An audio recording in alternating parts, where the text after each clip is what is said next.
Oh, look at that. Perfect. Perfect. We are Absolutely. live. We are Live. live. Live, live, live. It's good to be back. It is good to be back. Do you know, this is the last one of the year, isn't it? It's the last It, one of the year. it occurred to me, actually, that what we should have done, and obviously we've done it this one for a particular reason, but what we should have done was we should have had a review of maybe our dozen best tracks Why over don't the we year. make that? Why don't we make that our first show back? We could do that. We just decide stuff. Go and ask the boss. Oh, that's right. It's your show.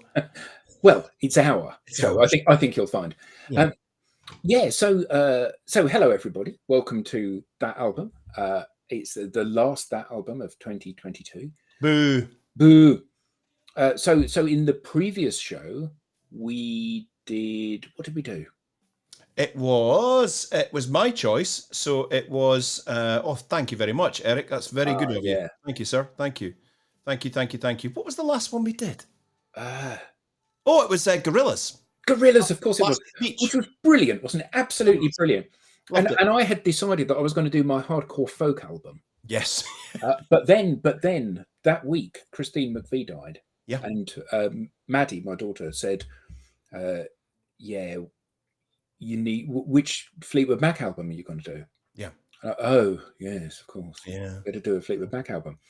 And actually, I found this really difficult because I couldn't decide whether or not I should suggest Tango in the Night, Yeah. or whether or not I should suggest Fleetwood Mac, which obviously is quite close to Rumours. And I've been kind of kicking myself that we didn't do the other album because, Monday Morning, Warm Ways, Rhiannon, Say You Love Me, Landslide. I mean, it's just like some mega songs on it. But you can do that with Big Love, Seven Wonders, Tango in the Night, Little Yeah. Lies. You can do any of their albums, right? Yeah, absolutely. And then I would put the album on again, and I'd go, actually, this. Well, so I said Tango in the Night is the album we're going to do. So, Eric, what did you think of Tango in the Night? What did I think of Tango in the Night? So I think in the modern world, in the developed world, I think there can't be many people who haven't heard a track off this album, right? It was big news from a huge big band. There's Ian said he's just been watching The Dance. What a group! If you know a bit about the band, you wonder how on earth they ever made an album. Yeah. Oh, It's so toxic, physically and mentally toxic. Their relationship with substances and themselves is incredible. This for me was a joy this week. I had this on just about every day, sometimes 3 or 4 times a day. I don't think every single track is like the best track you've ever heard, but Tango in the Night is a beast of a record. Yeah, well, I'm glad you enjoyed it. It's funny, isn't it? Because I don't think there is a weak track on the album. Right. Like Rumours, there isn't a weak track on it. There's some that you like more than others. Yeah. But there's nothing on here where you go, yeah, that's not actually a very good track. I think what we are talking about here is splitting real hairs, because a filler track from any other band on an album would be like, oh, that's a stinker. But when you're like, okay, Mystified, that might be a little bit. You're talking, it's still super high watermark. I would take the crappiest track they've ever done. I would be well happy if I could have ever done that. What's your band like? Well, we're like Fleetwood Mac at their crappiest. Oh, you must be pretty good then. Yeah, and do you know what's really interesting about this album that I think, and I said to Maddie the other day, the thing that is really, I would say that this for me is the only possible band that could rival the Beatles for quality of music. And I think what's really interesting about this, unlike the Beatles, because the Beatles all went on this transformation and transition together through their 10 years of making music. And Lennon and McCartney were effectively the same person as a songwriter. And Harrison and Starr didn't do that much stuff, but all of the songs were broadly similar. Here, we've got 3 such diverse songwriting talents. Oh my goodness. And like every time you go, yeah, well, the thing is, Buckingham is the best. isn't he? No, Clearly, he's the best. No, it's Stevie. No, it's Christine McVie. And just every time they do something, you think, yeah, actually, this is the best one. And so on your statement about the only band that can rival the Beatles for quality, because we are friends, I'm allowed to say I think that's unadulterated tosh, but that's for another show. That is for another show. So this album came out in 1987. It did. Do you know what else came out in 1987? What came out in 1987? Telford. Telford. Telford, the town in Shropshire, was created. Prince Edward. Seriously? Yeah, Prince Edward left the Marines after 3 months. Terry Waite disappeared in Beirut. BA floated. The Herald of Free Enterprise. My best friend drowned on that. The British ferry capsized. British Rail renamed second class standard class. Really? Living Daylights was released. Ford bought Aston Martin. Black Monday. The first of the Acid House raves happened. And perhaps the high point for everybody culturally in the Western world is Never Gonna Give You Up, was released by Rick Astley. Absolutely. Never going to let you down. Never going to run around or desert you. Yeah. Never going to do that. Wow. Well, lots of things going on in 87. So and Andy Murray, that well-known English tennis player, was born. He's British when he wins. He's Scottish when he loses. Yes, that's right. We've grown to know how these things work on the British Broadcasting Corporation. Tango in the Night is, you ready for this? 14th studio album. Okay, hold on. Let's just chew on that for a moment. 14th studio album from a group of people that would rather plunge daggers into one another's necks than actually do something together in the same room.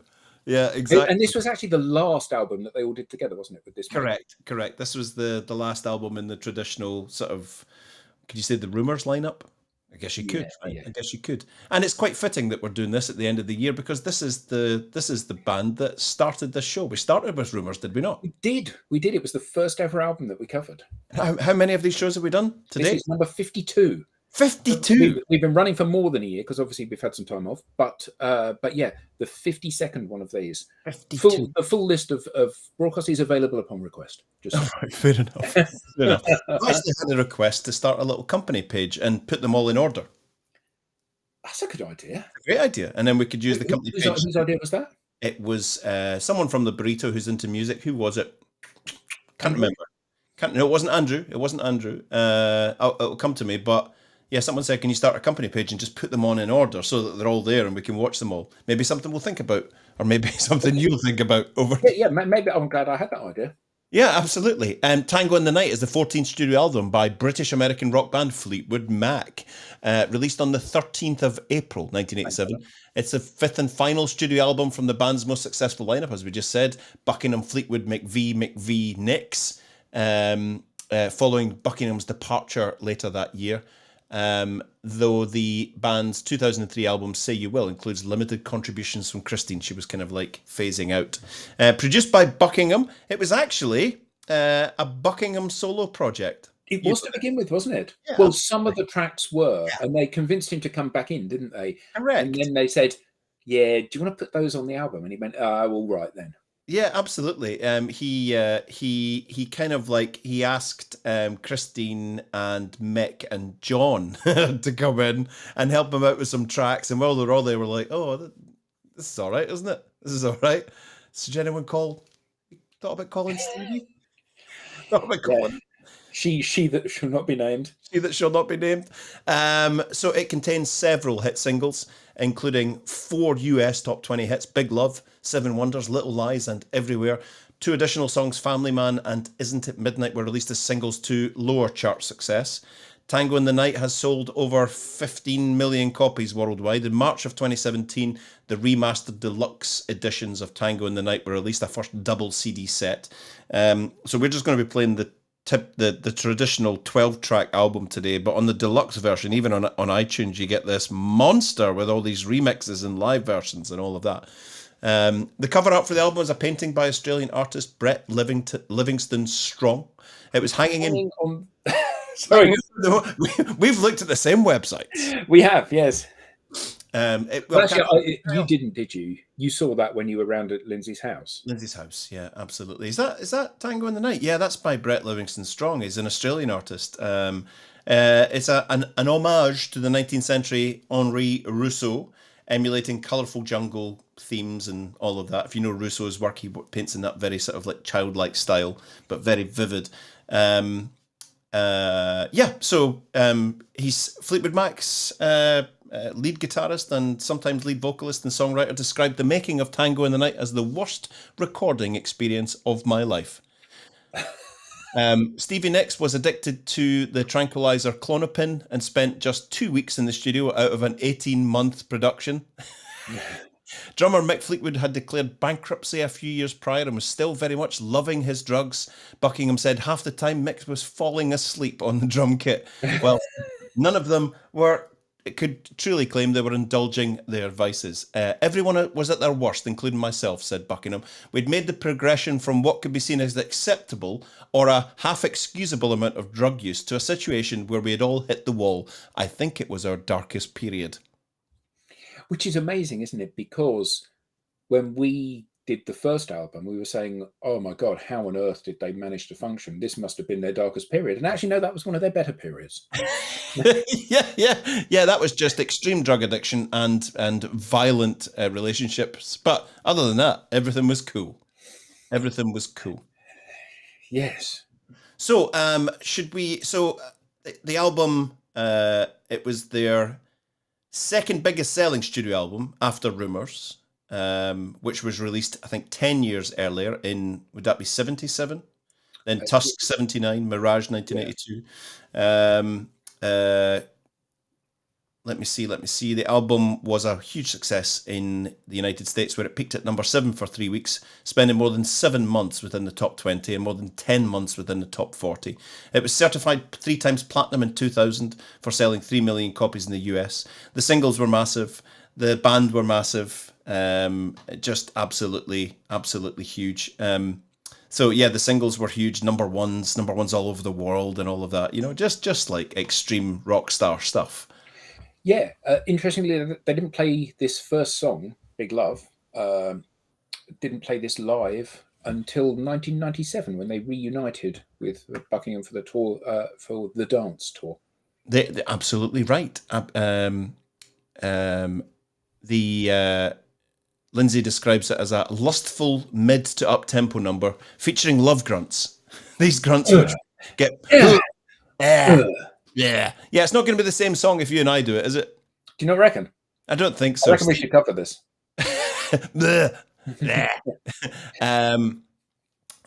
So they sound like these grunts, which get aggressive more through the song, sound like they're coming from two different people, but they're both Buckingham.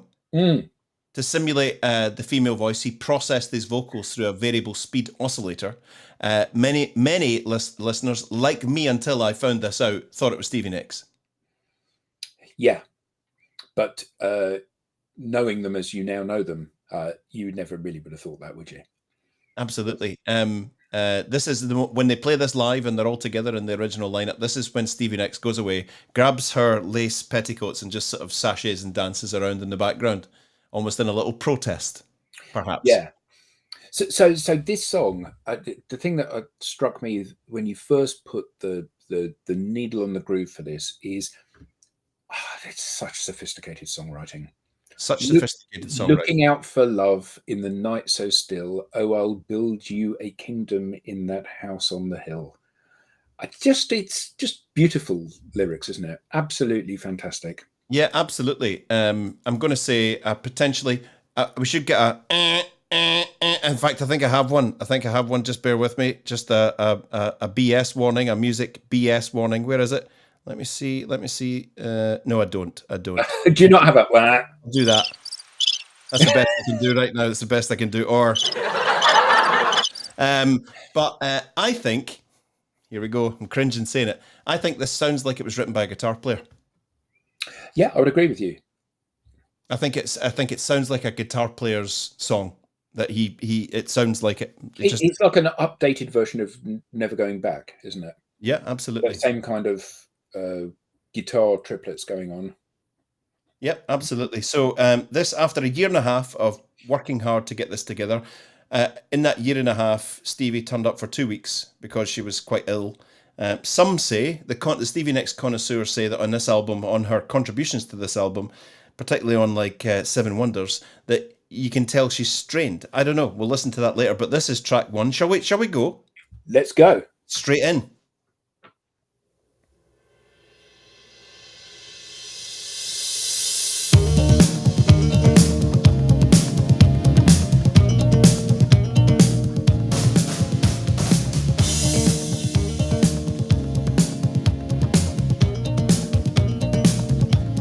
Looking out for love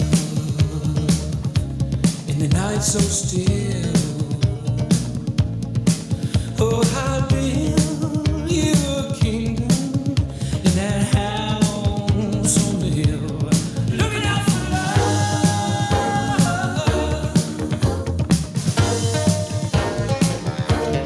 big, big love.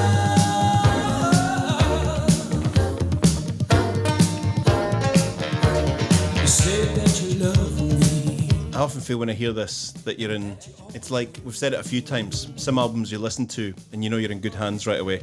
Yeah. This is going to be okay. And watching them, when you watch the YouTube clips of them playing, they're just so tight. Everyone is just so nailed down. No one feels the need to show off. No. Making music.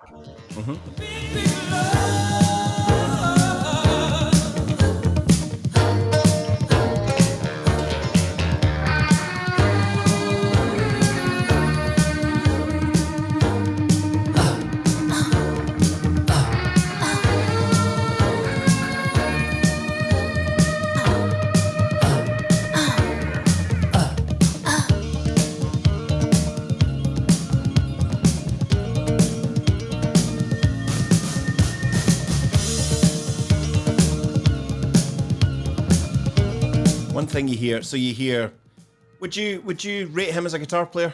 Oh, yeah. Yeah, he's terrific, right?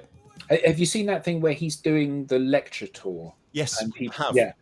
I mean, it's just like, oh my God, that's incredible, isn't it? It's for me, it's mind-boggling because I'm no guitarist. I mess around with the guitars. You're a proper guitarist, so I always hate saying. Proper's all relative, isn't it? Yeah, absolutely. But I always hate saying, "Oh, he's such a fantastic guitarist," and you're like, "Yeah, yeah." But you agree on this one. He's fantastic. Afternoon, Jim. It's the way that he plays acoustic guitar or electric guitar, but he can play it like it's a banjo.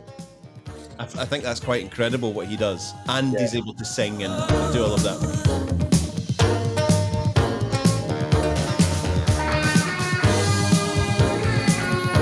So what do you get here? What do you get? You get the never too flashy, kind of restrained, minimalistic drums from Fleetwood. You get the unbelievably solid bass line rhythm section from your man, who's incredible, absolutely incredible. Well, you glossed over Mick Fleetwood. You know, he's. I read something about it where somebody said, I don't think you could ever imagine him doing a drum solo because that's not the sort of thing that he does. However, he is one of the best drummers I have ever seen. This guy that was He's like metronome. Absolutely spot on. No flash stuff, just really solid. And it was when he was with Peter Green, when they first started their first band together, that Green said to him, you need to learn to be able to follow the lead guitarist. And you can see that here. You know, it's like you've got the guitar at the top, you've got the drums at the bottom, and the two just pull everything with them. It's just magnificent to hear. Absolutely. And the combination of Fleetwood and John McVie, it's like everything's in safe hands. The rhythm section is going to be super tight throughout this. You guys can layer over vocals and keyboards and guitars and all of that because this is going to be solid. And it's like they all know that. It's like a safety net, right? Yeah. So that is Big Big Love. That's Helen, incidentally, I'm sure. Helen Mackenzie. Vibrance. Oh, right. Okay. Hi, Helen. How are you? And then we, as you always get, because of the songwriting prowess of this bunch of people, we flip from one songwriting style to another. So the next track where we come in is a Stevie Nicks-ish track. It was written by Sandy Stewart, and Nicks is credited for additional lyrics because she wasn't particularly well at this point in her life. She wasn't particularly well, let's face it. No, but I think what's amazing about her songwriting, certainly her performance, is the absolute necessity for a lyrics sheet. Because her diction is, as Maddie and I often joke about this, her diction is the worst possible. It's almost impossible to hear what she's singing, isn't it? No, she's got very good diction, but what she does is she puts 2 Highland toffees in her teeth, and then before she sings a song. Ah, right. Now it makes perfect sense. So long ago, certain place, certain time, you touched my hand on the way down to Emmeline. But if our paths never cross, well, you know I'm sorry, but if I ever live to see 7 wonders, I'll make a path to the rainbow's end. I'll never live to match the beauty again, the rainbow's edge. So now you know what it says. Everyone should be able to sing along with this, shouldn't they? Yeah, so here's 7 wonders. Insert 2 Highland toffees in here. And away we go. Yep. Her and Caleb from Kings of Leon use the same singing style.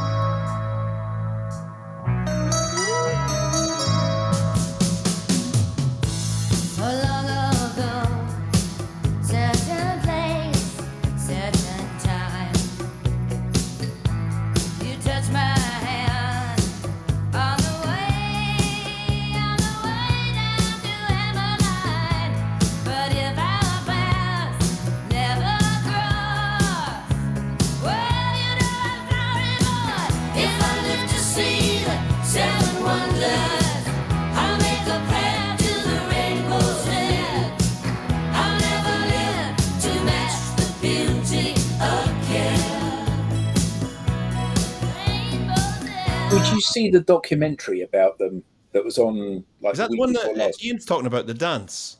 Could be. Maybe. I forget what it was, but they were talking about how when, at that point, Peter Green had left, and it was Mick Fleetwood, John McVie, and Christine McVie in a studio, and Lindsey Buckingham was invited to come and audition. Yeah. And he rocked up and he said, yeah, great, I'd love to be part of the band, but only if my girlfriend comes with me, who was Stevie Nicks at the time. So they're like, oh, all right then. Well, we've been working on this song, and they started to play the song, and they said, obviously Christine McVie was singing, and then Buckingham and Nicks both just came in instantly and harmonised in their unique way with the song. And they just went, okay, well, that's sorted then, isn't it? That's sorted, yeah, absolutely. Yeah. This song is about a moment in time so special that nothing will ever approach its beauty. Stevie sings, if she ever gets to see the 7 wonders, it won't match this moment. Her lyrics were added and altered and improvised in the studio.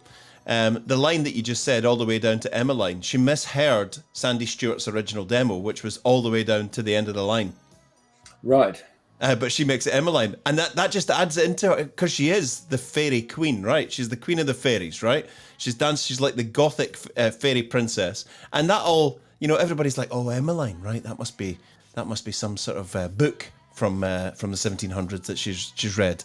Yeah, absolutely. No, she's just out of her mind on chloroquine. And this is true. It wouldn't be the same if it was covered by somebody that sang it differently to her absolutely.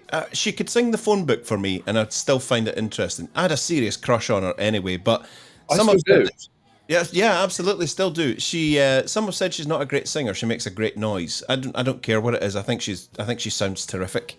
I think she sounds absolute. She's done something recently with a very modern artist where she's done a collaboration with a very modern artist. I'll need to look that up. I don't know exactly who that was, but that was 7 Wonders. We'll have a wee bit more of 7 Wonders, shall we? Because it's quite a good one. Let's just take it from about the middle. Because there aren't many good ones on this album. No.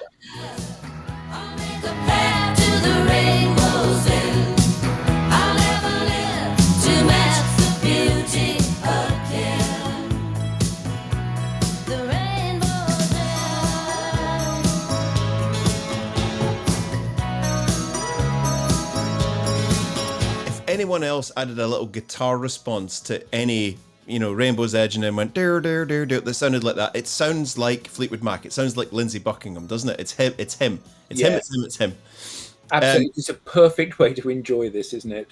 Just sitting back, chilling out, Friday afternoon, relaxing, listening to a classic album. So that was track number 2. We're now on to track number 3, Everywhere. Yes, written by my true love. Your true love. It's not their biggest hit, but it's one of their most enduring songs. It's so, as one critic said, so darn singable. Yeah, absolutely. And quite interesting that it re-entered the top 20 in 2013 after it was soundtrack and advert for the UK cell phone provider 3. Yeah. Just saying. So people went, oh yeah, that's that band from the 80s, isn't it? That band from the 80s. I think I'll buy that. So this is our first little tribute to Christine today.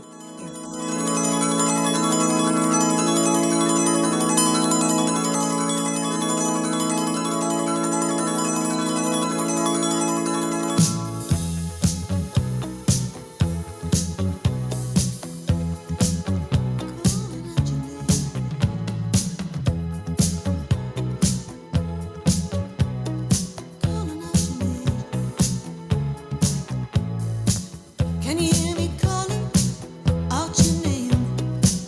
You know that I'm falling and I don't know what to say. I'll speak a little louder, I'll even shout. You know that I'm proud and I can't get the words out.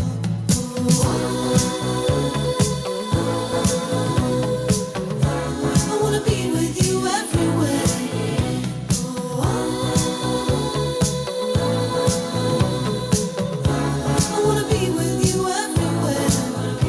One of the things that I love about watching them perform songs like this is they're not shy on taking like the magnificent Stevie Nicks will become a backing singer on this, and he's quite happy to do that. Yeah. Like Christine McVie, who is a songwriting wonder, a singing. I'm quite happy to sit at the back behind the keyboards. That's okay. Quite happy to sit at the back behind the keyboards and add an ooh or whatever. Not too prissy, not too precious. Yeah. I wanna be with you everywhere.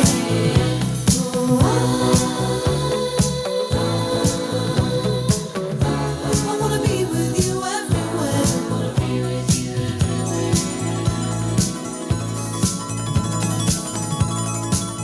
Because I'm married to a Strictly Come Dancing addict who knows all the dances, and we'll hear a song. She's got me doing it. Which dance would this song Can you hear me calling out your name? Thinking a quick step maybe, or an American smooth. And I don't know what to say. Chug-a-lug rhythm, of course. Yes, it's like a little train just chugging along. You better make it soon before you break my heart.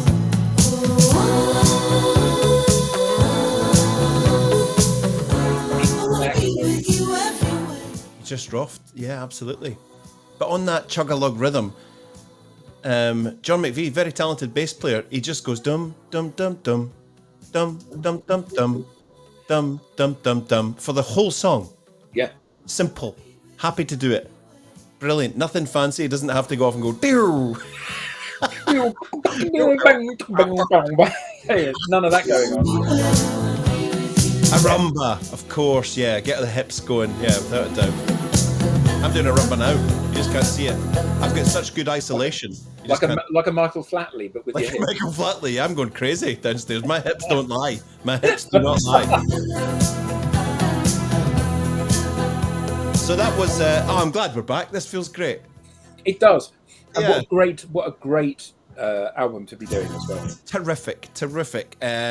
The next one is track number 4 on the original format of the album. This is a heavily impressionistic, mysterious ode to Caroline. It is. But what's really interesting is that, as we said when we did the first album, that they have a different way of dealing with the highs and lows of love. These people, don't they? Mm-hmm. Mm-hmm. So,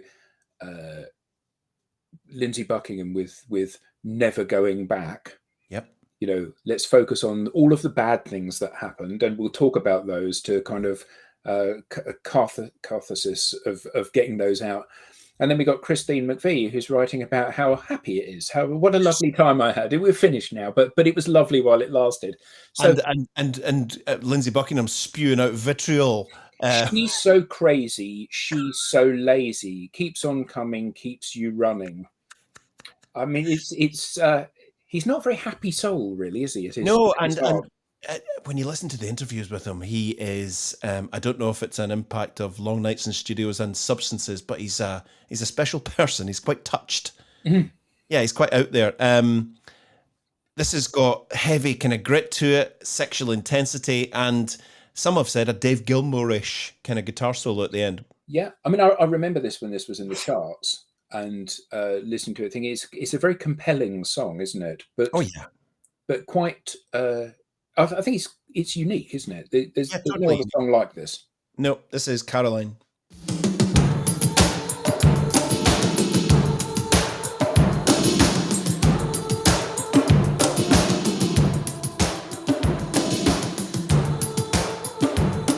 Around a campfire in the jungle, maybe? I'm a celebrity. I'm a celebrity. And we have to drink some weird potion.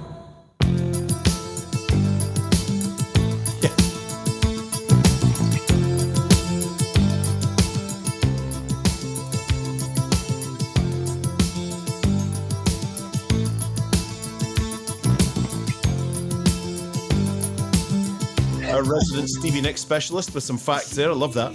So crazy, she's so lazy, keeps on coming, keeps you running. Caroline. Oh, wow, a Fleetwood Mac Nice. band. Brilliant.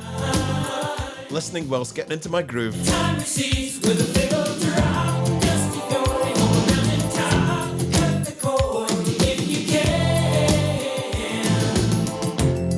Caroline.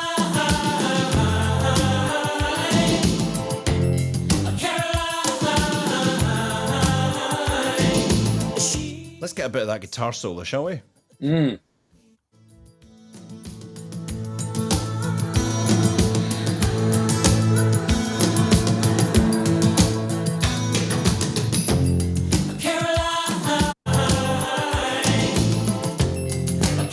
It's only got 30 seconds left. We'll just let it ride on.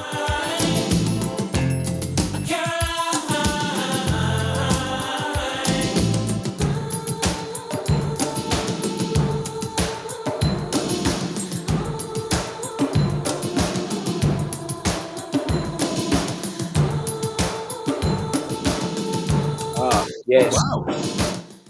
Casbah time, yeah.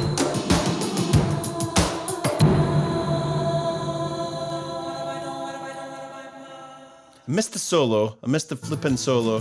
Where is it? I'm not going to be able to find it.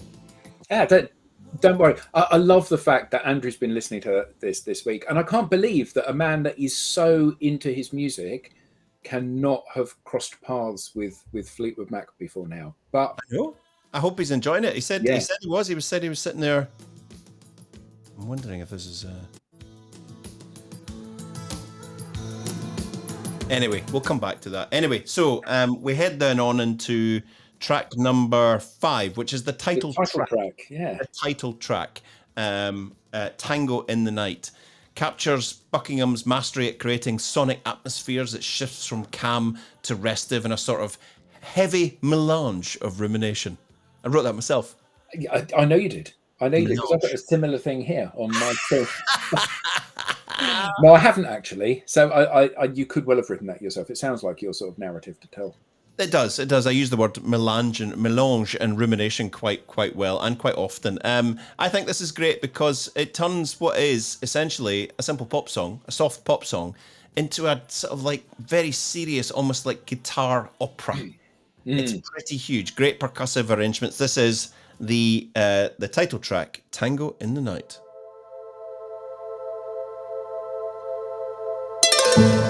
Listen to the wind on the water.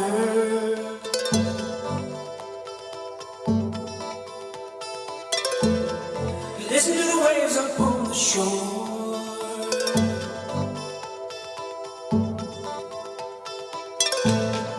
Try to sleep, sleep won't come.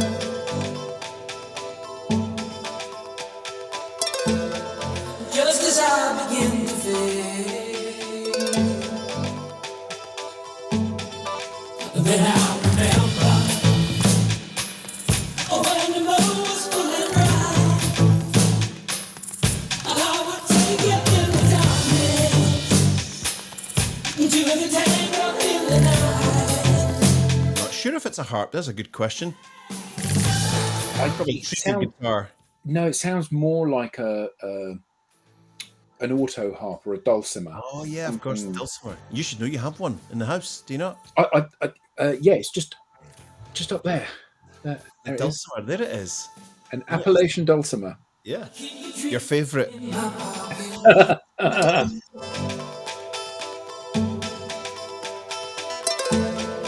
Never let it fade away.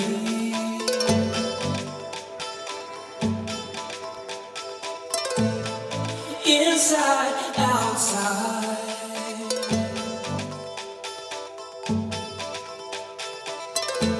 No loneliness in this dream. From soft to heavy. Here we go.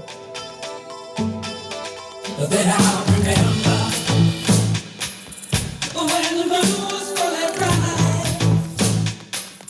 I would take you in the darkness. You can just see the witch dancing around behind him, can't you? In the smoke, You in the can. lights. Yeah.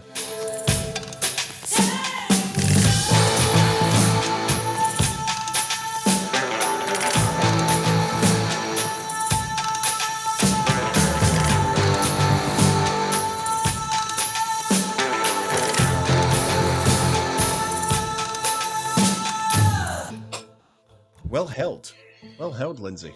Yeah. So Um, he can sing as well as play the guitar and write He can songs. definitely can. That was track number 5. Absolutely love that, and it's haunting and mysterious and typically Buckinghamish with its light and dark. We're now into track number 6, Mystified. Any thoughts or notes on Mystified? Yeah, it's nice. Yeah. It's not typical Christine McVie, but it's quite relaxing and Oh, ah. the lap Thank harp. you. Hold So- on.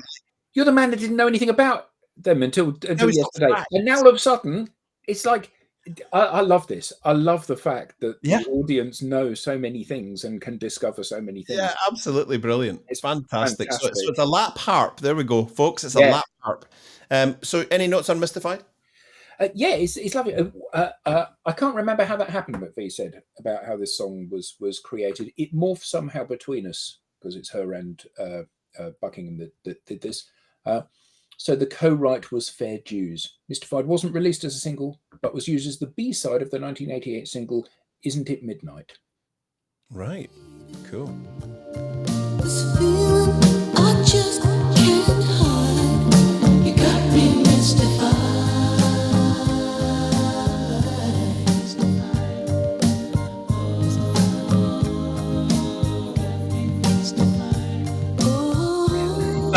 Pretty darling, this feeling is deep inside.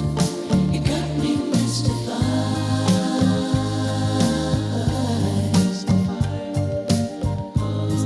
It's almost like you can see the cars drawn up to the 50s prom. The light that shines around. I think it's really funny that Buckingham was involved in this because I think at any point he was like, right, Christine, what we could do is just crash in and do sing about Calm pestilence. down, Lindsay. She's an utter cow, Christine. She's a cow. She's ruining my life. All right. It's all right. We're going to do a nice song, Lindsay. It's okay. And relax. This feeling is deep inside. So that is Mystified. It's a lovely song. Right, so this next one is really unusual, isn't it? Because if you didn't know which of them wrote this, who would you say wrote it? Right. Just from a complete tell me lies. You would think McVie, Christine McVie. Ah, you see, I wouldn't. See, it's got that kind of like bubble. She does, for me, and I don't mean this in a derogatory sense, but she does light, bouncy, inoffensive bubblegum pop. I don't mean that in a bad way. I I mean, know what you mean. Yeah. She does the lovely light stuff. So This tell to me me lies. sounds like Stevie Nicks every time. I listen to I would this have, and I I would go, have put 100 quid on Christine McVie because it's got that lightness of touch. well, hold on, let me get my wallet, mate. So you win. So she wrote this with her then husband, Eddie Quintella, Eddie Quintella. who she married in 1986, 7 months before the album was released. It's not a song you would expect two newlyweds to write. No. Tell me lies, tell me sweet little lies. Yeah. Imagine. So, hi, Eddie. So you've just asked me to get married. Let me tell you some stuff about my history and the history of our relationships in this band. Right. Okay. Fair enough. So this is, for me, I know Tango in the Night is the title track, but for me, this is the sound of Tango in the Night. When you said, let's do Tango in the Night, I heard this in my head. Yeah. I heard this in my head. This is Little Lies. And there was a time where this was everywhere in the world. Yeah. Every cafe, every one of those bar. ubiquitous songs, Yes. wasn't it, that you couldn't get away from. And everyone loved it. Your gran can tap her foot to it. The kids quite liked it. It was kind of cool. If I could turn the page in time, then I'd rearrange just a day or two. Close my eyes. So, Christine, what do you want me to do? I want you just to go, tell me lies. That's it. Perfect, Stevie. Hate to believe in you. Tell me lies. Tell me lies, tell me sweet little And lies. Stevie. Tell me lies, tell me lies. Oh no, you can't disguise. You can't disguise. Tell me lies, tell me sweet little lies. I'm going to put it out there. This is Michelin star pop perfection. It's not hardcore rock music. It's not complicated. It's not complex.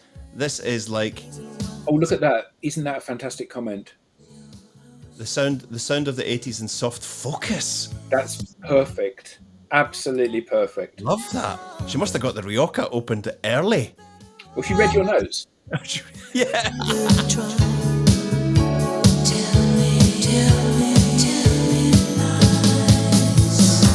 Tell me lies, tell me sweet little lies. Tell me lies. Nice one, Stevie. Oh no, you can't disguise.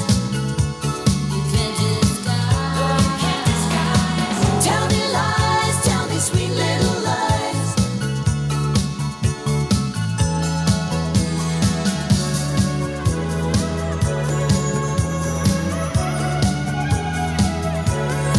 Excellent. It's excellent. 10 out of 10. Fantastic. Well written, simple pop tune, but they add in. It's like a cheese sandwich made by Gordon Ramsay or Michelle Roux Jr. or something like that. Simple, perfect. Yeah, and it's interesting, isn't it? Because we move on to the next track, Family Man. And I bet your initial thought about this was, yeah, I don't really know this track. That's totally true. There'll be several tracks on the album where you go, I don't really, and then you put it on, you go, oh yeah, I'll do. Yeah, I know that. Yeah, absolutely. A gentler composition with its simple lyric statement: "I am what I am, a family man."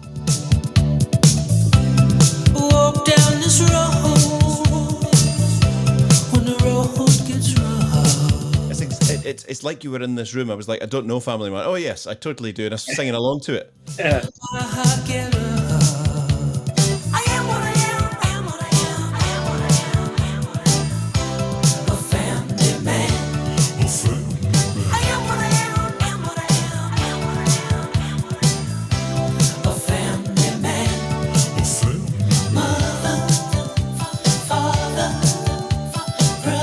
Listen to the bass and the drums. That's Fleetwood Mac, isn't it?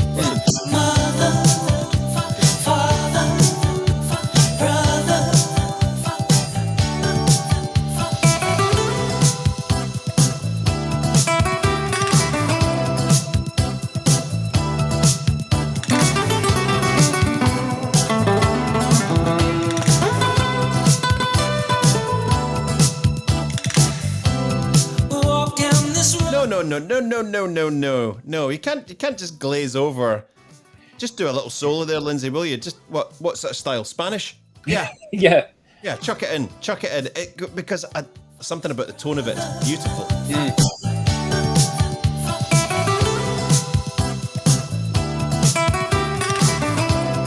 It's when it goes down.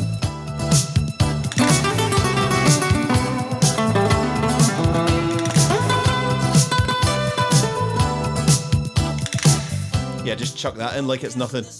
Yeah, and I think what's so lovely is that he's a very talented electric guitarist and a very talented steel strum guitarist, and clearly a very talented nylon strum guitarist as well.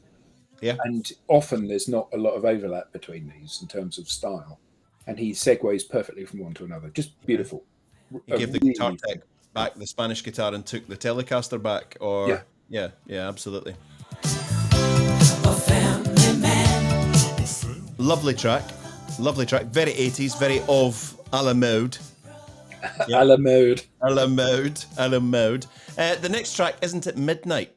Another one co-written by... No. Welcome to the room, Sarah. Welcome to the room, Sarah. Sorry, how dare I? Welcome to the room, Sarah. Is she going to come in for this? I don't know if she's going to come in, because she might be in a Christmas onesie and might not want people to see her. Right, okay. Because you could then turn and say, welcome to the room, Sarah. Welcome to the room, Sarah. Has to be understood in the context of the stint in rehab. Rehab. Welcome to the room, Sarah. Welcome back, Stevie Nicks.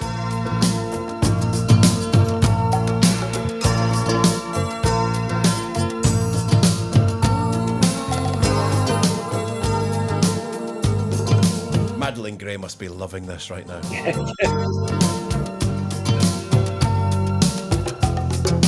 It's not home, and it's not terror. In fact, do I know you? Have I been here before? This is a dream, right? Welcome to the room, Sarah. Welcome to the room, Sarah. Did she just pop in, didn't she? She did. Oh, I see. Welcome to the room, Sarah. For starlight. Welcome to the fireside. Ooh, missionary. What a voice. Yeah. And those harmonies, just fantastic. Absolutely incredible. Fantastic. And I like the way she's got this kind of stream of consciousness thing going on. Yeah, a la Joni. A la Joni.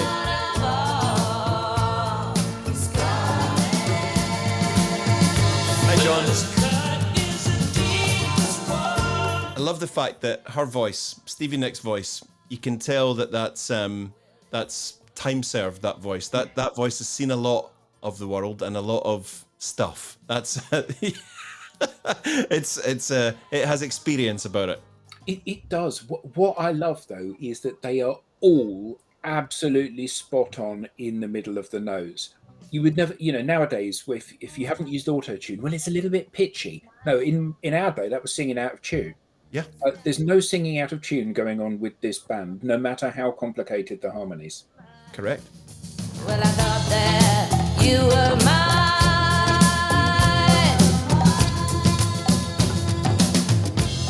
Welcome to the room, Sarah.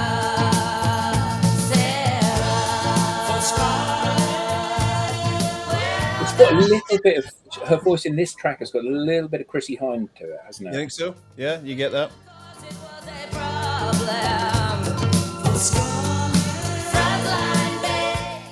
I love people that you believe. I love, Yeah. on this where I'm like, I just don't believe them. It's, my goodness, you believe her, don't you? You believe her. You absolutely believe her. They can all put a song over this bunch, can't they? Oh yeah, absolutely. The next track, sorry, I jumped ahead before, is Isn't It Midnight? No, not quite. Not quite. Although by the time we finished, it could be. It could be. Yeah, we might run a little late. Well, we've only got 2 tracks left to go after this. Isn't It Midnight? Co-written by Quintella again, driving up tempo. Christine's great vocals. Yeah. So, will we? Any notes about that? The harmonies were beautiful while they stuck needles in each other's voodoo dolls. Oh yeah, absolutely. Yeah, absolutely. Isn't it midnight? Second official Fleetwood Mac song to be released on the 3-inch CD single format, Ooh. as well as being issued on a 7-inch and a 12-inch vinyl. All the formats included Tango in the Night track Mystified, and the CD in the 12-inch included the bonus track Say You Love Me from 1975, and Gypsy from 1982. Cool. This peaked at number 60 on 18th of June 1988. The song was performed better in Ireland, where the song performed better in Ireland, where it reached the top 30, peaking at number 23. The way you read that there was that they played it really well in Dublin. Yeah, absolutely. And who wouldn't? Let's be honest. The song was performed much better in Ireland. Well, just pause for a second. Yep. So just the lyrics. So cool, calm and collected. You had a style, a rakish style. Well, my poor heart never connected. You'd stay so long on my mind. Well, isn't it midnight on the other side of the world? Do you remember the face of a pretty girl? Just lovely. Lovely. Yeah, what's there not to like? What's there not to like?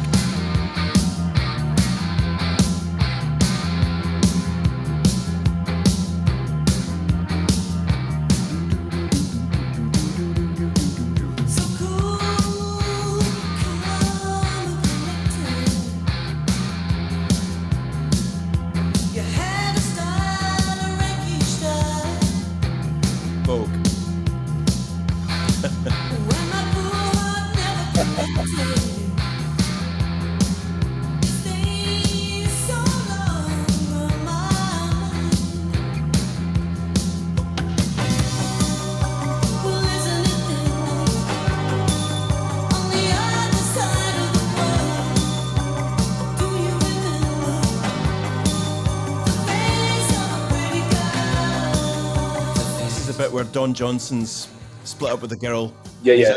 In the Testarossa with the no. This is he's in the black Daytona. The black Daytona. Driving through the streets of Miami, out to his cigarette boat before he goes for a spin out into the. Yeah. Lots of long, wistful stares into the camera. I could have done things another way. Tom Cruise on a motorbike with no helmet, angry. Yeah. The montage, the 80s montage.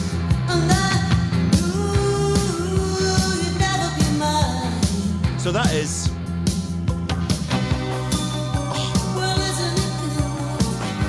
I love that little 80s transition. Yeah. Used by lots of bands, copied by lots and lots of bands. That little transition, that sort of new romantic-y 80s style. Beautiful. When I see you again. That'll be in the new year, won't it? It will be, yeah, absolutely. Or maybe Monday, I'm not sure. For our Christmas party. Yeah, absolutely. Christmas jumpers and all that.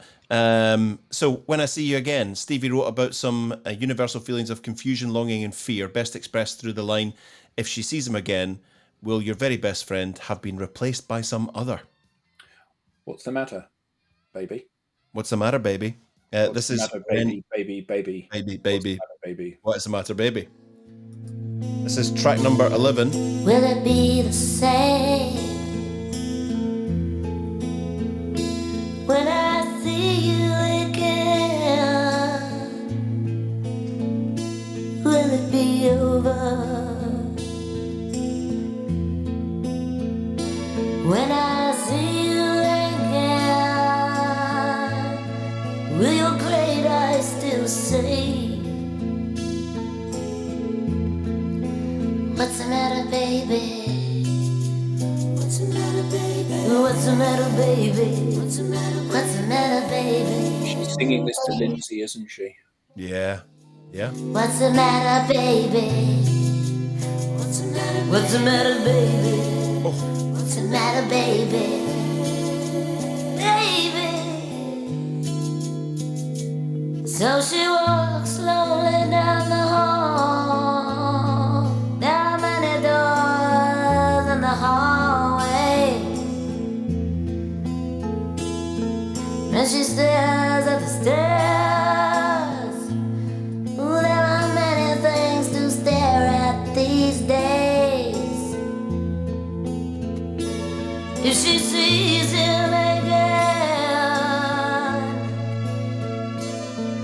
with your very best friend, with your very best friend, who have been replaced by some other. I don't know any other singer that could make this as interesting as it is. It's very simple, right? But it's all about her and her voice and the pain and her life experience. The texture she brings to it could only be her. What's the matter, baby? Who else could sing this? Maybe Janis Joplin or something like that. Maybe could come. I don't know. Someone that's certainly been through the mill. Been through the mill. Yeah, this is a person The in pain, dream right? says I want you, and the dream is gone. So she stays up nights on the air. Well, at least there is a dream there. You're listening to The Relaxation Hour with Adam and Eric.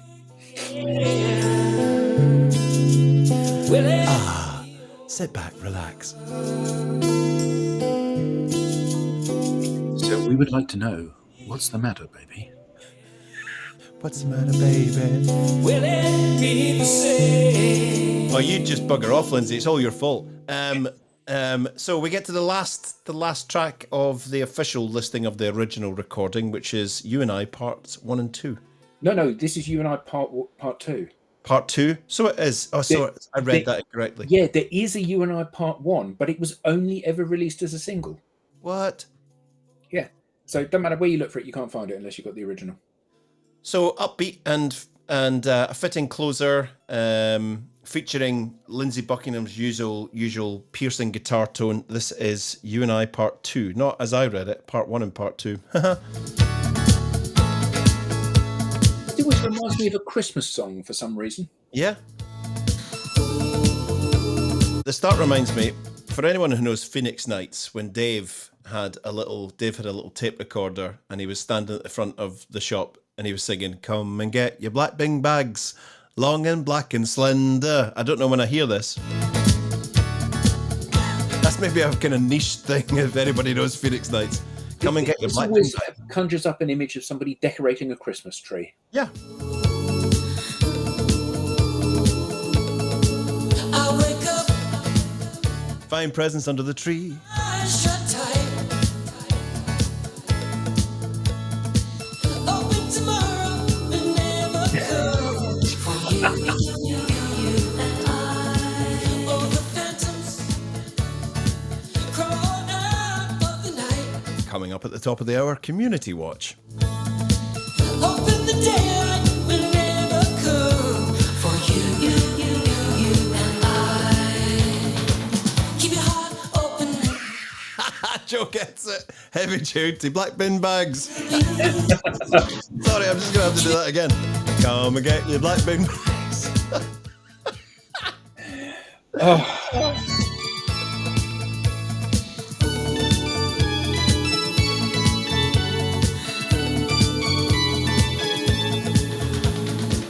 Keep your heart open and your eyes. We've just done Tango in the Night. Oh, mate, what a fantastic album. What a fantastic album. Like I said, the funny thing is, as I was listening to it during the week, I kept going through that. Yeah, I don't really know this track. Oh, yeah, no, I do. You're quite right. And all of it is just so polished, so beautiful, so well thought through. Nobody trying to kind of steal the show. And I think in the documentaries that I've seen about them, this fantastic, we're all going to, all putting on us in the tree right now. Yeah.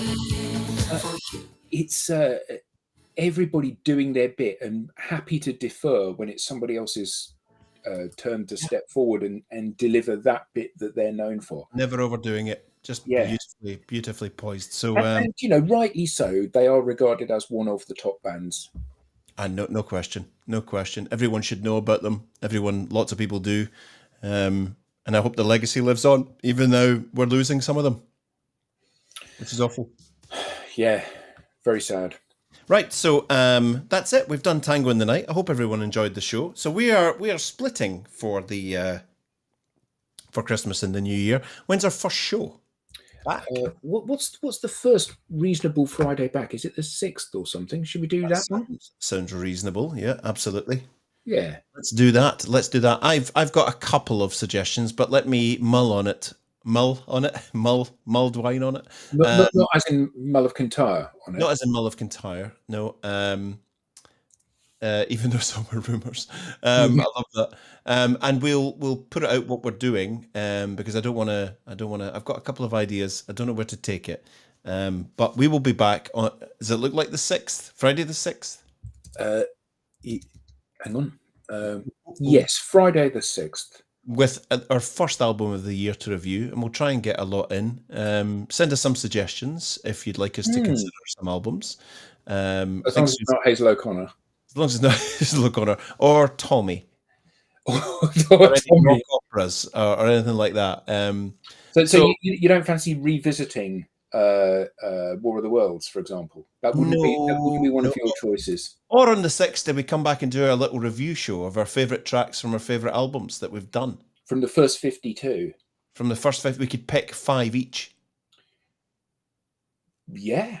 Let's think about it. Yeah. See, that's the joy of this time of the year. We don't have to rush into this. We don't. Thanks to everyone for joining us. Hope you have a great Christmas and New Year, or whatever it is that you say. Is that? Or Elton John? Yeah. I'd rather eat my own toes.